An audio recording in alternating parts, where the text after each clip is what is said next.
जय हिंद दोस्तों, wifi academic point के इस ऑनलाइन प्लेटफॉर्म पर मैं असलम खान आप सभी का स्वागत करता हूं। जैसा कि आप जानते हैं कि बेसिक अकाउंटिंग टर्म्स के नाम से एक सीरीज़ स्टार्ट की गई है जिसका ऑलरेडी 2 वीडियो आ चुका है।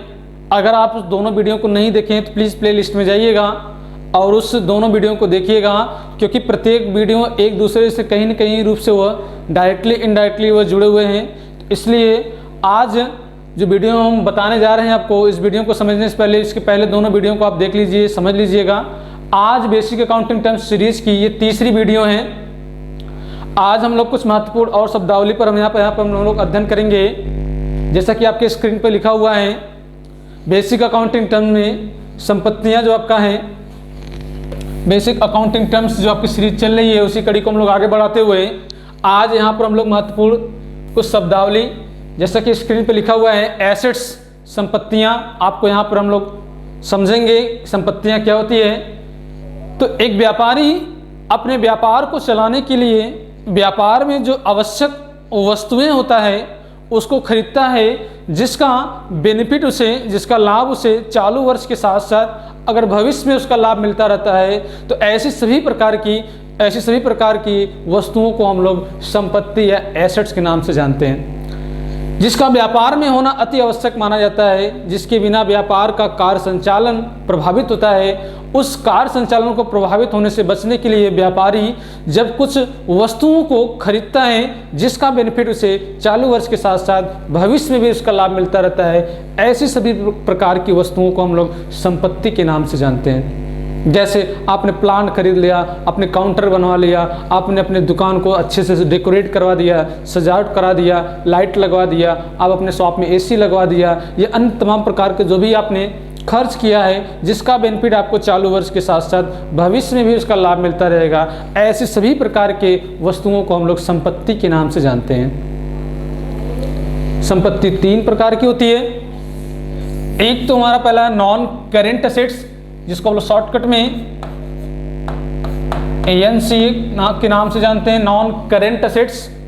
दूसरा हमारा है करेंट असेट्स, जिसको हम लोग चालू संपत्ति के नाम से जानते हैं। और तीसरा जो हमारा है वह हमारा फिक्सिशियस असेट्स, जिसको हम लोग फिक्सिशियस एसेट्स, जिसको हम लोग बनावटी संपत्ति के नाम से जानते हैं। बनावटी या इसको झूठा कह लीजिए, ये रियल में होता ही नहीं है, बनावटी के नाम से स्पष्ट है कि ये होता ही नहीं है। यहाँ पे तो संपत्ति 3 प्रकार की होती है, नॉन करेंट असेट्स, दूसरा आपका है करेंट असेट्स और तीसरा हमारा है फिक्सिशियस एसेट्स, शॉर्टकट में इसको FA के नाम से जानते हैं, फिक्सिशियस एसेट्स। यहाँ पर जो महत्वपूर्ण 2 हमारा है नॉन करेंट असेट्स और करेंट असेट्स को समझेंगे। फिक्सिशियस एसेट्स बहुत इंपॉर्टेंट नहीं है लेकिन आ गया इसलिए मैं आपको बता दे रहा हूँ फिक्सिशियस एसेट्स होता क्या है। देखिए, फिक्सिशियस एसेट्स एक ऐसा आपका खर्च या ऐसी संपत्ति समझ लीजिए इसको होता है, जब एक व्यापारी अपना व्यापार स्टार्ट करता है तो व्यापार के इस्टेब्लिशमेंट के समय या व्यापार के प्रमोशन के समय कुछ खर्च होते हैं, उन खर्च को ही हम लोग यहाँ पर फिक्सिशियस एसेट्स के नाम से जानते हैं, जिसको हम लोग प्रारंभिक व्यय या इसको प्रिलिमिनरी एक्सपेंस के नाम से हम उसको जानते हैं। या फिर किसी प्रकार कोई कंपनी शेयर जारी कर रही है या डिवेंचर जारी कर रही है पब्लिक को, पब्लिक कंपनी में बात कर रहा हूँ, एक पब्लिक कंपनी जो अपने अंशों को या अपने ऋण पत्रों को जनता के बीच में जारी करती है, उस पर किसी प्रकार का कोई डिस्काउंट का ऑफर करती है, तो वह डिस्काउंट जो होता है वो हमारा प्रिलिमिनरी एक्सपेंस फिक्सिशियस एसेट्स के नाम क्यों जाना जाता है। इसी प्रकार कोई कंपनी अपने शेयर को बिकवाने के लिए किसी कंपनी या किसी व्यक्ति को हायर करती है तो उसे किसी प्रकार कोई कमीशन दिया जाता है या अंडर राइटिंग कमीशन दिया जाता है, तो ये भी हमारा फिक्सिशियस एसेट्स के अंतर्गत आएगा। इसी प्रकार कोई मार्केटिंग आपका एक्सपेंस हो गया, एडवर्टीजमेंट का जो एक्सपेंस हो जाता है शुरुआती खर्च में, जो शुरुआती बिजनेस को स्टार्ट करने में जो आपका शुरुआती खर्च होता है वो हमारा फिक्सिशियस एसेट्स के अंतर्गत इसको सम्मिलित किया जाता है। फिक्सिशियस एसेट्स को व्यापारी या लॉ के अंतर्गत, कंपनी अधिनियम के अंतर्गत यकायक मतलब पूरी रकम को एक साथ एडजस्ट न करके उसे अगले कई वर्षों में धीरे धीरे इसको राइट ऑफ किया जाता है। मान लेते सपोज कीजिए एक कंपनी है जिसकी स्थापना की गई, इसकी शुरुआती में प्रिलिमिनरी एक्सपेंस के रूप में 1 लाख रुपये खर्च किया है, तो इस 1 लाख रुपए को कंपनी का प्लान है कि उसे अगले 10 वर्षों में इसे राइट ऑफ करना है। तो इसे 10 वर्षों में 10-10 हज़ार रुपयों में 10-10 हज़ार रुपये में इसे 10 पार्ट में डिवाइड कर देता है। तो एक पार्ट उसको प्रिलिमिनरी एक्सपेंस के रूप में राइट ऑफ कर देता है। तो इस 1 लाख में से जब ये 10,000 रुपया राइट ऑफ कर दिया जाएगा, एमोर्टाइजेशन कर दिया जाएगा, तो जो 90,000 रुपया आपका बच रहा है वह उस पर्टिकुलर वर्ष के लिए 90,000 रुपया प्रारंभिक व्यय के रूप में इसको हम बैलेंस शीट में एसेट साइड में दिखाते हैं। इसी प्रकार दूसरे साल में पुनः फिर इसमें से 90,000 में से हम लोग 10,000 राइट ऑफ कर देंगे, हमारा 80,000 बचेगा। इसी प्रकार अगले वर्ष में फिर 10,000 इसको राइट ऑफ कर दिया जाएगा, तो ये अब 70 बचेगा। ऐसे करते करते इसे अगले 10 वर्षों में इस प्रारंभिक व्यय को राइट ऑफ कर दिया जाएगा। इसी प्रारंभिक व्यय को ही हम लोग फिक्सिशियस एसेट्स के नाम से हम लोग जानते हैं। ये रियल में होता नहीं है, ये बनावटी होता है, झूठा हो सकता है, कुछ भी कर लीजिए आप, ये फिक्सिशियस एसेट्स होता है। हमें जो 2 महत्वपूर्ण शब्दावली पे यहाँ पे अध्ययन करना है वो है आपका नॉन करेंट एसेट्स और दूसरा हमारा है करेंट एसेट्स। आइए हम लोग समझते हैं कि ये नॉन करेंट एसेट्स होता क्या है। नॉन करेंट एसेट्स होता क्या है? नॉन करेंट एसेट्स, ये करंट नहीं बल्कि नॉन करेंट एसेट, ऐसे सभी प्रकार की वस्तुएं जिसका व्यापारी खर्च करने के बाद उसका लाभ उसे अगले कई वर्षों तक मिलता रहता है। ऐसे सभी प्रकार के वस्तुओं को हम लोग नॉन करेंट एसेट्स के नाम से जानते हैं। जैसे मान लीजिए अगर व्यापारी ने कोई फर्नीचर खरीद लिया, अगर कोई व्यापारी ने फर्नीचर खरीद लिया या कोई मोटर कार खरीद लिया या बिल्डिंग खरीद लिया या किसी प्रकार की और कोई फिक्स एसेट्स खरीद लेता है, संपत्ति और खरीद लेता है, तो वह हमारा नॉन करेंट एसेट्स कहलाएगा। वो हमारा नॉन करंट जो आपका होता है, करंट के बारे में हम पहले बता चुके। करंट का मतलब होता है ऐसे सभी प्रकार का जो विद इन 1 ईयर या 12 महीने या 1 साल के कम समय, 1 साल या इससे कम समय अवधि के लिए होता है, वो हमारा करंट होता है। तो सीधी सी बात है, ऐसी सभी प्रकार की वस्तुएं जिसका बेनिफिट चालू के साथ साथ वो भविष्य में भी उसका बेनिफिट मिलता रहता है, वो हमारा नॉन करेंट एसेट्स कहलाता है। अगर नॉन करेंट एसेट्स की मैं बात करूं तो ये भी आपका 2 प्रकार का होता है। एक तो जो हमारा है वह हमारा टेंजिबल एसेट्स है, दूसरा हमारा वो इनटेंजिबल एसेट्स है। आइए हम लोग समझते हैं कि ये टेंजिबल एसेट्स क्या होता है, इनटेंजिबल एसेट्स क्या होता है। इसको हिंदी में मूर्तमान संपत्ति के नाम से जानते हैं। इसे मूर्तमान संपत्ति और अमूर्तमान संपत्ति। मूर्तमान संपत्ति की अगर हम लोग बात करें, मूर्तमान संपत्ति वह संपत्ति होता है जिसे हम आसानी से देख सकें, जिसे आसानी से हम लोग टच कर सकें। फॉर एग्जांपल ये मार्कर हो गया, ये बोर्ड हो गया, ये कैमरा हो गया, या इस कमरे में जो भी और संपत्तियां लगी हुई हैं वो हमारा टेंजिबल एसेट्स है। ऐसी सभी प्रकार की संपत्तियां जिसका एक भौतिक रूप होता है, जिसको हम देख सकते हैं, आसानी से उसको टच कर सकते हैं, ऐसी सभी प्रकार की संपत्तियों को हम लोग टेंजिबल एसेट्स के नाम से जानते हैं। कुछ संपत्तियां ऐसे भी होती हैं जिसे हम लोग इनटेंजिबल एसेट्स के नाम से जानते हैं, जो होती तो है परंतु दिखाई नहीं देती है, जो रियल में होती तो है लेकिन ये दिखाई नहीं देती है, बस केवल महसूस करते हम लोग कर सकते हैं कि ये हमारे व्यापार में है। जैसे अगर हम लोग बात करेंगे इनटेंजिबल की, अगर बात करेंगे तो इसमें पहले नंबर पर हम लोग अगर लेंगे तो हमारा वो गुडविल हो गया, पेटेंट हो गया, कंप्यूटर सॉफ्टवेयर हो गया। ये होती तो है वास्तव में, लेकिन इसको हम देख नहीं सकते, केवल महसूस कर सकते हैं। गुडविल है या कंप्यूटर में सॉफ्टवेयर है। कंप्यूटर तुम्हारा टेंजिबल एसेट्स है। कंप्यूटर, लैपटॉप, टैबलेट, मोबाइल, ये तुम्हारा टेंजिबल एसेट्स है। लेकिन उस कंप्यूटर के अंदर, उस लैपटॉप के अंदर या उस मोबाइल के अंदर जो प्रोग्रामिंग सॉफ्टवेयर डाले जाते हैं वो वास्तव हमारा वह इनटेंजिबल एसेट्स होते हैं, जिसका कोई रूप नहीं होता, जिसको हम देख न सकते हैं। जैसे एग्जांपल हवा, देख न सके, ऐसी सभी प्रकार की संपत्तियों को हम लोग यहाँ पर इनटेंजिबल एसेट्स के नाम से जानते हैं। गुडविल एक बहुत ही इंपॉर्टेंट आपका शब्दावली है। गुडविल के बारे में आगे हम आपको और वीडियो के माध्यम से आपको समझाएंगे। किसी भी व्यवसाय के लिए गुडविल का होना अति आवश्यक माना जाता है। इसके अभाव में किसी भी व्यवसाय का न तो सफल संचालन हो पाएगा, न तो व्यापार दीर्घकाल तक चल पाएगा। क्योंकि गुडविल के संबंध में एक कॉमर्स में एक वर्ड फेमस है, कहते हैं कि if capital is loss nothing is loss. अगर आपके व्यापार से अगर आपका कैपिटल नुकसान हो गया, आपकी पूंजी डूब गई है, तो जान लीजिए अभी आपका बहुत कुछ नुकसान नहीं हुआ है। दूसरा कहते हैं इफ कैपिटल इज पहला आपका है if capital is loss nothing is loss. दूसरा करें if customer is loss something is loss. अगर आपके व्यापार से कस्टमर लॉस हो रहे हैं, कस्टमर बंद हो जा रहे हैं या कस्टमर कम आ रहे हैं, तो जान लीजिए आपके व्यापार से हानि हो रही है। लेकिन बट कहते हैं if goodwill is loss that is everything is loss. Means कहने का ये है कि आपके व्यापार का गुडविल, आपका रेपुटेशन, आपका इमेज, आपका ईगो, सब कुछ कह लीजिए, आपकी प्रतिष्ठा, आपका रेपुटेशन, आपका मान सम्मान, यही आपका गुडविल है। अगर ये व्यापार चला गया तो जान लीजिए आपका सब कुछ चला गया। ये बात का विषय है, मैं इसके संदर्भ में एक बाद में वीडियो बनाऊंगा, आपको बताऊंगा कि गुडविल क्या होता है। इनटेंजिबल एसेट्स के बारे में एक आपको अगली एक वीडियो बनाई जाएगी, आपको उसमें इनटेंजिबल एसेट्स के बारे में समझाया जाएगा। इसके बाद मैं बात कर रहा हूँ, इसके बाद देखिएगा आज हम लोग यहाँ समझेंगे कि टेंजिबल एसेट्स में हम लोग पढ़ेंगे फिक्स एसेट्स। कह सकते हैं it is the also part of non current assets.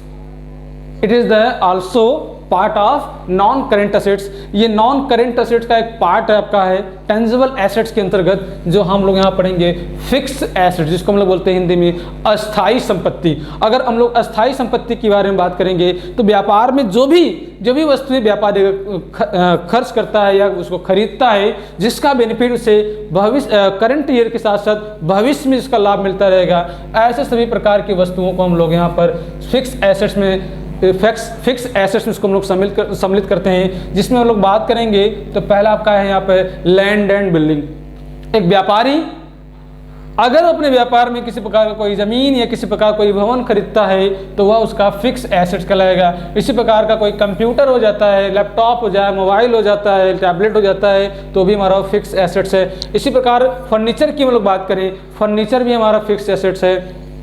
Plant and machinery हमारा, ये भी हमारा फिक्स एसेट्स है।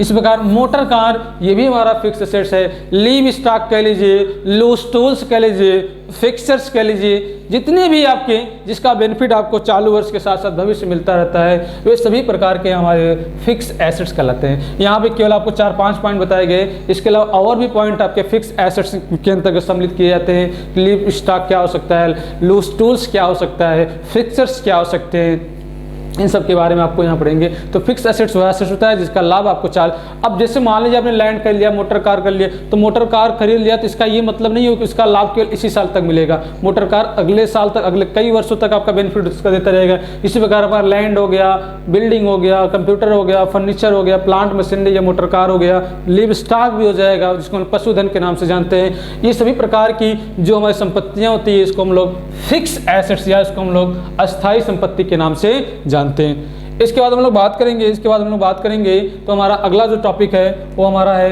करंट एसेट्स, जिसको हम लोग चालू संपत्ति के नाम से जानते हैं। चालू संपत्ति नाम से स्पष्ट होता है, चालू संपत्ति ऐसे सभी प्रकार की संपत्ति जो सिर्फ एक वर्षों के लिए, विद इन 1 ईयर के लिए आपके होते हैं, ऐसे सभी प्रकार की संपत्तियों को हम लोग चालू संपत्ति या करंट एसेट्स के नाम से हम लोग जानते हैं। बैलेंस शीट में एसेट साइड में 2 पार्ट होते हैं। एक तो हो गया हमारा फिक्स एसेट्स में जो भी हमारी अस्थायी संपत्ति होती है, दूसरा हमारा करंट एसेट्स के नाम जो जाने जाते हैं, उसमें भी कई प्रकार की संपत्तियां होती है। जिसमें अगर हम लोग बात करेंगे तो पहले नंबर हमारा है स्टॉक। स्टॉक के बारे में आपको हम इसके पहले वाले वीडियो में भी बता चुके हैं स्टॉक क्या होता है। स्टॉक इसके बाद हमारा अगला जो है वो डेटर है। डेटर के बारे में भी आपको हम आगे बता चुके हैं। डेटर क्या होता है? डेटर वह होता है जिसको हम उधार माल बेचे होते हैं या उधार पैसा दिए होते हैं, वो हमारा डेटर कहलाता है। बिल्स रिसीवेबल, जब डेटर से हम रिटर्न में साइन ले लेते हैं, रिटर्न में लिखवा कर साइन लेते हैं, तो ये हमारा बिल्स रिसीवेबल, ये भी हमारा चालू संपत्ति कहलाता है। इसके बाद कैश एंड बैंक, 2 प्रकार के से दिया, कैश इन हैंड भी हो सकता है, कैश एट बैंक भी हो सकता है। तो ये ओवरऑल हमारे होते हैं करंट एसेट्स। हाँ, कभी कभी यहाँ पर कुछ और चीज़ें सम्मिलित कर दी जाती है, इसे हम लोग बात करेंगे प्रीपेड। ये भी हमारा करंट एसेट्स के अंतर्गत होते हैं। एटलीस्ट आप यहाँ ये मतलब यहाँ पे करंट एसेट्स हैं, तो यहाँ पे मैं ओवरऑल 5 आपको बता दे रहा हूँ। Stock, debtor, bills receivable, cash in hand, cash at bank, prepaid expenses. Prepaid expenses अगर रहेंगे तो वो हमारा संपत्ति है। कभी कभी ये आउटस्टैंडिंग जान देता है, तो ध्यान रखिएगा आउटस्टैंडिंग संपत्ति नहीं होता है, बल्कि आउटस्टैंडिंग हमारी एक लायबिलिटी होती है, वो करंट लायबिलिटी होती है, इसलिए उसको हम लोग लायबिलिटी साइड में दिखाते हैं। तो प्रीपेड और आउटस्टैंडिंग में कंफ्यूजन मतलब ये प्रीपेड जो होती है वो संपत्ति होती है, वो संपत्ति कैसी होती है, करंट एसेट चालू संपत्ति होती है, और आउटस्टैंडिंग जो होता है वो हमारा एक लायबिलिटीज होती है। आउटस्टैंडिंग मतलब अपने काम तो करा लिया, किसी व्यक्ति से सेवा तो ले लिया, लेकिन उसको पेमेंट नहीं करना है, पेमेंट आज न तो कल भविष्य में मुझे करना है, इसलिए वह पैसा मेरे लिए लायबिलिटीज होती है, और लायबिलिटीज के रूप में उसको हम दिखाएंगे करंट लायबिलिटीज में, बैलेंस शीट में दिखाएंगे। लेकिन प्रीपेड एक्सपेंसेस रहेगा तो इसको हम लोग करंट एसेट्स के रूप में दिखाते हैं। तो यहाँ पे मैंने आपको बताया कि फिक्स एसेट्स क्या होता है। फिक्स एसेट में आपने समझ गए land, building, plant, machinery, future, furniture, motor car, तभी और इसके अलावा भी संपत्ति हो सकती है। करंट में मैंने stock, debtor, bills receivable, cash in hand, cash and bank, prepaid expense के रूप में दिखाया। अब आगे हम लोग कुछ वर्ड और समझेंगे कि और क्या हो सकते हैं। अगला जो हमारा वर्ड जो है वो हमारा है कैपिटल, जिसको हम लोग पूंजी के नाम से जानते हैं। किसी भी व्यवसाय में जब एक व्यवसायी जो भी संपत्ति, जो भी वस्तु, जो भी नकदी लगाकर व्यापार प्रारंभ करता है, वो सभी प्रकार की वस्तुएं, सभी प्रकार की जो भी वह, चाहे उसमें नगद हो जाए, चाहे संपत्ति हो जाए, चाहे गुड्स हो जाए, जो भी लगाकर व्यापार स्टार्ट कर रहा है वह उसकी पूंजी कहलाती है। मतलब व्यापारी जब व्यापार आरंभ करता है तो व्यापार में जो भी वह लगाता है वह उसका कैपिटल कहलाता है। Means the contribution of the owner, the contribution of the owner is called the capital. मान लीजिए आपने एक बिजनेस स्टार्ट किया है, उसमें 20 लाख रुपए की रिक्वायरमेंट है। 20 लाख रुपया आपने 20 लाख रुपए लगाकर अपने बिजनेस स्टार्ट किया, लेकिन ये 20 लाख रुपए में मालिक ने सिर्फ 15 लाख रुपया ही लगाया है। ओनर जो प्रोप्राइटर है उसने सिर्फ 15 लाख रुपया लगाया है। तो ये जो 15 लाख रुपया होगा ये कहलाएगा ओनर का कैपिटल, ये ओनर का कैपिटल कहलाएगा। और आप यही समझना चाह रहे हैं कि सर ये 5 लाख क्या हुआ, तो ध्यान रखिएगा ये 5 लाख उस व्यापारी को आउटसाइडर व्यक्तियों ने दिया होगा। हो सकता है उसने बैंक से लोन कराया हो सकता है अपने दोस्त मित्र से लिया हो, या अन्य किसी बाहरी व्यक्ति से लिया होगा। तो ये जो हमारा 5 लाख रुपया होगा ये हमारा उसका लायबिलिटीज कहलाएगा, ये हमारा उसका दायित्व कहलाता है। एक व्यापारी बिजनेस स्टार्ट कर रहा है, बिजनेस में जो खुद की पूंजी, मीन्स उस व्यापारी की जो खुद की पूंजी लगी हुई है, जो खुद का पैसा लगा हुआ है वह उसका कैपिटल कहलाएगा, और जो पैसा उसे बाहरी व्यक्तियों ने दिया है वह उसकी लायबिलिटीज कहलाएगी। ये भी कई प्रकार के होते हैं, फिक्स भी होंगे इसमें, करंट भी इसमें होंगे, चाहे बैंक का लोन हो जाएगा, यहाँ पे आपका डिवेंचर, बैंक का लोन हो जाएगा, डिवेंचर भी हो सकता है, या किसी प्रकार का कोई क्रेडिटर हो जाएगा, बिल्स पेबल हो जाएगा, ये भी आपका हो जाएगा लायबिलिटीज। अगर आपसे कोई पूछेगा लायबिलिटीज तो बताइएगा जो भी पैसा फर्म को, कंपनी को बाहरी व्यक्तियों ने दिया है, जिसका एक निश्चित समय अवधि के बाद व्यापारी को पेमेंट करना है, चुकाना है, ऐसे सभी प्रकार के धनराशि को हम लोग लायबिलिटीज के नाम से या दायित्व के नाम से जानते हैं। मालिक के द्वारा जो भी पैसा लगाया गया वो पूंजी, जो बाहरी व्यक्तियों ने पैसा दिया है वो हमारा लायबिलिटीज।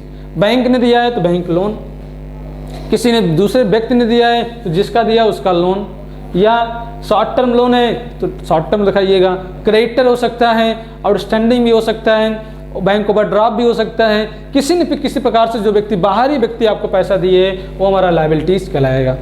इसके बाद अगला जो आपका है वो ड्रॉविंग, जिसको हम लोग आहरण के नाम से जानते हैं। आहरण, इसको हम लोग ड्रॉविंग, आहरण के नाम से इसको हम लोग जानते हैं। आहरण क्या होता है? एक व्यापारी अपने पर्सनल लाइफ के लिए, अपने पर्सनल निजी जिंदगी के लिए जब वो पैसा निकालता है अपने बिजनेस से जब वो पैसा या वस्तु निकालता है तो यह उसका आहरण कहलाता है। अब सीधी सी बात है, व्यापारी है, उसको भी कुछ न कुछ खर्च की जरूरत पड़ती होगी, उसे भी कुछ न कुछ वस्तु की जरूरत पड़ती होगी। अगर मान लीजिए वह अपने व्यापार से कैश निकाल रहा है तो भी उसका वो आहरण कहलाएगा।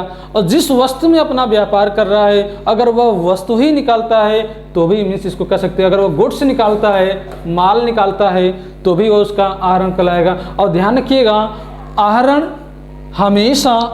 जो हमेशा होता है ये डेबिट होता है, आहरण हमेशा डेबिट होता है, इसको ध्यान रखिएगा। अगला, जैसे ही आपका बेसिक अकाउंटिंग टर्म्स ये सीरीज समाप्त होती है और उसके तुरंत बाद ही आपका जर्नल एंट्री का यहाँ पर सीरीज स्टार्ट हो जाएगा। तो जर्नल एंट्री में आपको हम बताएंगे आहरण क्या होता है, आहरण पर ब्याज कैसे निकालते हैं, पूंजी क्या होता है, पूंजी पर ब्याज कैसे निकालते हैं, ये हम आपको जैसे ही बेसिक अकाउंटिंग टर्म्स की सीरीज समाप्त हो रही है वैसे ही जर्नल एंट्री की आपका टर्म सीरीज स्टार्ट हो जाएगी। तो वहाँ पर मैं आपको जर्नल एंट्री में आपको समझाऊंगा कि आहरण पर ब्याज और आहरण कैसे किया जाता है, कैश अगर निकालेगा तो क्या इसका अकाउंटिंग ट्रीटमेंट किया जाएगा, अगर वह माल निकालेगा तो क्या उसका अकाउंटिंग ट्रीटमेंट किया जाएगा। तो कहने का मतलब यह है एक व्यापारी अपने व्यापार के लिए, अपने निजी खर्च के लिए जो भी पैसा या जो भी वस्तु के रूप में वह निकालता है वह वस्तु या वह नगद पैसा ही उस व्यापारी का आहरण माना जाएगा। और आहरण हमेशा डेबिट होता है, ये ध्यान रखिएगा। मैं आपको जर्नल एंट्री में इस बात को स्पष्टीकरण करूँगा। तो कैसा लगा वीडियो, प्लीज़ लाइक करें, शेयर करें और कमेंट में आप कमेंट करके मुझे बताइए कि किस तरह का वीडियो आपको और चाहिएगा। Okay, thank you.